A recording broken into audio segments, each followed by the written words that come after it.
Saudara-saudariku yang terkasih, hari ini Sabtu 28 Januari 2023. Saya Romo Siga dari Paroki Santo Stefanus, Surabaya.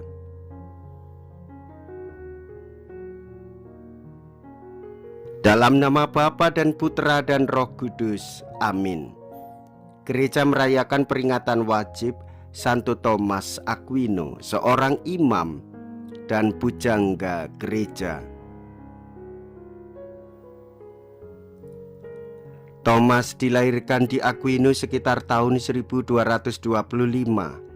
Mula-mula ia belajar di biara Monte Cassino yang tidak jauh dari tempat tinggalnya, lalu ke Napoli. Sekalipun dirintangi oleh orang tuanya, ia menjadi anggota Ordo Dominikan di Köln, Jerman antara tahun 1248 sampai dengan 1252. Ia belajar pada Santo Albertus Agung. Kemudian ia mengajar di Paris. Pada tahun 1260 ia dipanggil pulang ke Italia dan menjelang Konsili Lyon yang kedua ia wafat.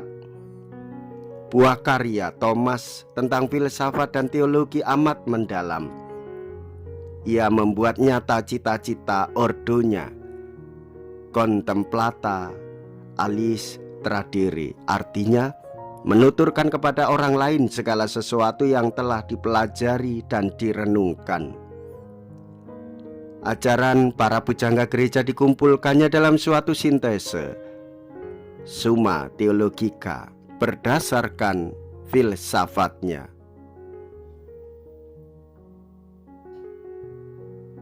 Angin dan danau pun taat kepada Yesus. Mea culpa, mea culpa, mea maxima culpa. Marilah kita berdoa. Allah Bapa kami, sumber segala kebijaksanaan, berkat bantuanmu, Santo Thomas Aquino selalu mempersembahkan ilmu dan pengabdiannya guna menyemarakkan gerejamu.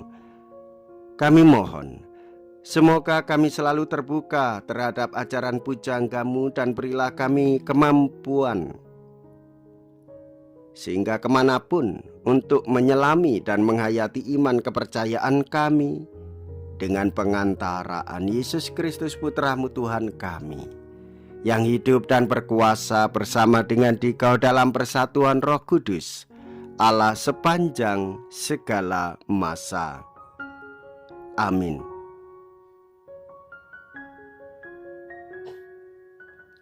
Tuhan bersamamu dan bersama rohmu. Inilah Injil suci menurut Markus. Dimuliakanlah Tuhan. Markus bab 4 ayat 35 sampai dengan ayat 41. Pada suatu hari ketika hari sudah petang, Yesus berkata kepada murid-muridnya, "Marilah kita bertolak ke seberang."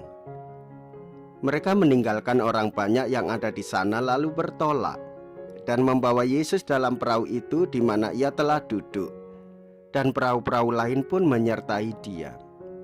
Lalu mengamuklah taufan yang sangat dahsyat dan ombak menyembur masuk ke dalam perahu, sehingga perahu itu mulai penuh dengan air.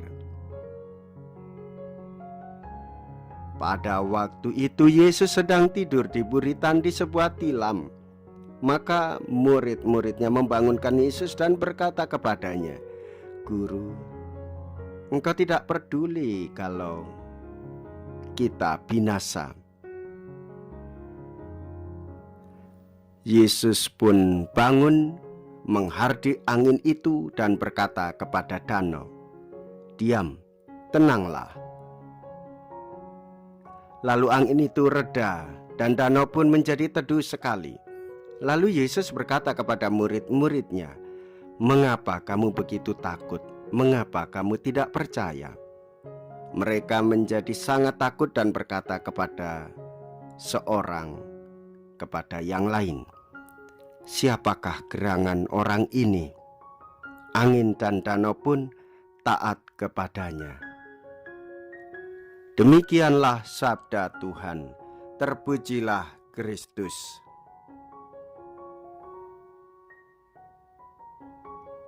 Saudara-saudariku yang terkasih, sebagaimana para murid mengalami ketakutan, kekhawatiran, kecemasan karena mereka akan binasa dengan gangguan alam, situasi peristiwa alam, angin dan taufan, badai yang mengamuk pada perahu mereka. Saudara-saudari, kita pun seringkali juga mengalami hal yang sama dalam kehidupan, kesulitan-kesulitan, permasalahan-permasalahan, badai rumah tangga, kehidupan bersama.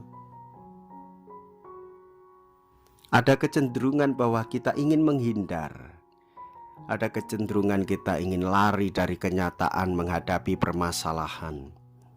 Namun saudara-saudariku yang terkasih, hendaklah kita sebagai orang yang beriman selalu percaya bahwa Yesus hadir, berada di antara kita. Yesus hidup, meneguhkan, menguatkan kita.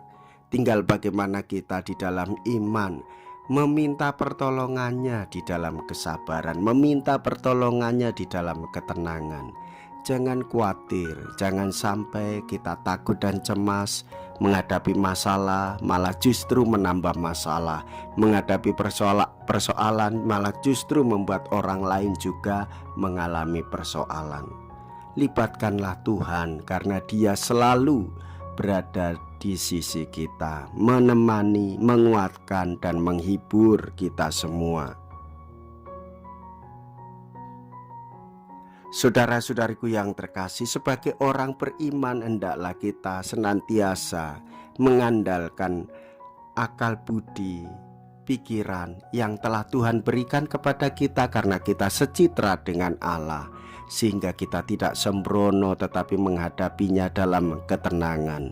Sadarilah, hidup kita bersama adalah milik Tuhan, dan Dialah sang penguasa kehidupan kita dan berkuasa juga atas apa yang kita lakukan.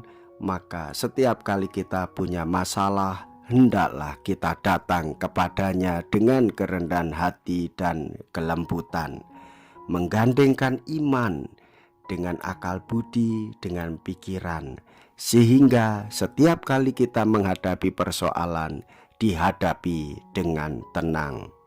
Jika mampu menyelesaikan, syukur kepada Allah. Jika tidak mampu, memang kenyataannya bahwa masalah terus berlanjut, kita pun tetap menghadapinya, mengalaminya dengan iman.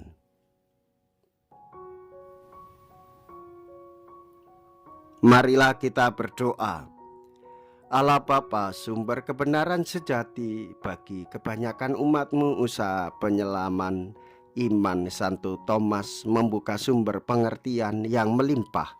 Kami telah menimba dari sumber kehidupan kekal, agar memperoleh penghiburan dalam roh-Mu. Ajarilah kami melihat ke depan dan mencari jalan yang menuju kemuliaan-Mu, serta menemukan dan melaksanakan yang mempunyai nilai yang tetap, dengan pengantaraan Kristus Tuhan kami. Amin. Tuhan beserta kita sekarang dan selama-lamanya. Semoga Allah yang Maha Kuasa memberkati saudara sekalian, Bapa dan Putra dan Roh Kudus. Amin. Saudara-saudariku yang terkasih, pergilah, ibadat sabda sudah selesai. Syukur kepada Allah.